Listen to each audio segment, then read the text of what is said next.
Hi, I'm Wayne Alaroot for Personal Liberty. The Religious Freedom Act in Indiana has been the biggest news in America for a week now. The world has gone crazy. Why is this big news? This is a joke, a distraction from what's really being done to America by Obama and his Marxist cabal of America haters. Or haven't you noticed an Iranian nuclear deal that absolutely allows Iran to gain nuclear weapons at the same time that Iranians chant death to America in their morning prayers? Or a new crisis of illegals at the border, debt escalating out of control, 40 straight months with over 46 million Americans on food stamps, GDP growth in the first quarter of 0, and a disastrous jobs report. Let me start by saying I'm a true fiscal conservative. But when it comes to social and bedroom issues, I'm a libertarian. I believe in live and let live. I want government out of my bedroom and the boardroom. The government shouldn't be regulating marriage at all. Only churches should marry people. And if a gay couple wants a wedding cake from me, if I was a baker, you know what I'd say? How big? But that's just me. I'm a capitalist. I'm happy to sell my products to anyone and everyone. That's the American way. That's what made America great. But if someone asks me to violate my personal values, morals, or religious beliefs, or if I just don't like what they're asking me to do as a business owner, of course I have a right to opt out. Why is this a debate? I'm not hurting them or stopping them. It's called free will. It's called free speech, and it's protected by the U.S. Constitution. The radical gay agenda is infringing on our rights as Americans, as Christians, and as business owners, and it's going to backfire. The proof is the small-town Indiana pizzeria who told a reporter they would refuse to make pizzas for a gay wedding. Well, first of all, how silly. Weddings aren't catered by pizzerias.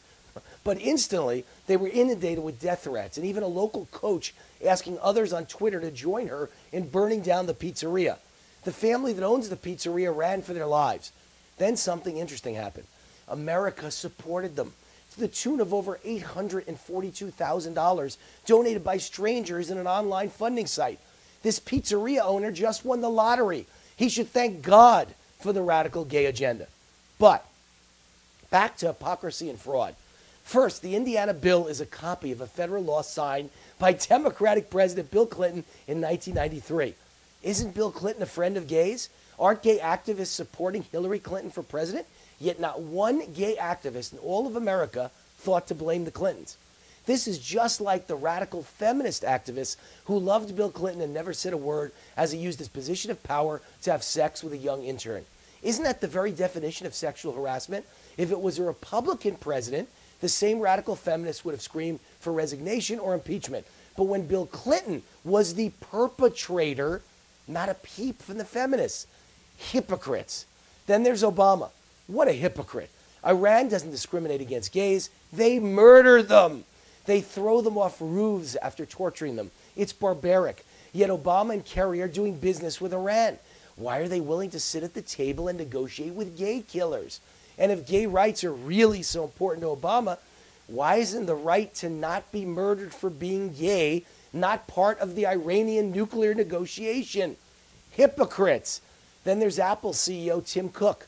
He was all fired up by Indiana's new law, yet Apple makes billions selling its products in Russia where gays have no rights, and in Muslim countries like Bahrain, UAE, Kuwait, and Saudi Arabia, where gays are murdered for their sexual preference, and in China, where no one has any civil or human rights.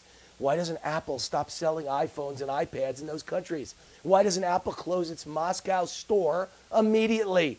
Hypocrites. And then there's the Pandora's box liberal gay activists just opened up. Here's some questions for them. Should a Muslim baker be forced by government to bake a cake for a gay wedding? Should a Muslim butcher be forced by government to sell pork? Should a gay baker be forced by government to bake a cake with anti-gay profanity on top? Should a gay photographer be forced by government to photograph a rally where religious speakers are telling gays to go to hell? Should a Jewish owner of a security company in Skokie, Illinois, be forced by government to provide security for a Nazi rally? Should a church-going Christian mother be forced by government to cater an awards gala at a porn convention? Should a church-going Christian mother who owns a print shop be forced by government to make banners for spring break that say, "Show me your breasts"? Should an Obama-loving liberal business owner be forced by government to rent his stage at his event center for a Tea Party rally? Should a black baker be forced by government to bake a cake with racist profanity on it and a demand for a black man in a noose on top of the cake for a KKK party? Where does it end? This is insanity. Government has no right to take away our rights of free will, free speech, and free association. But if you're going to force Christian business owners to do things they don't want to do, then it goes both ways. The law has to be fairly applied to everyone, or it's clearly discrimination and a violation of our civil rights. What's good for the goose is good for the gander.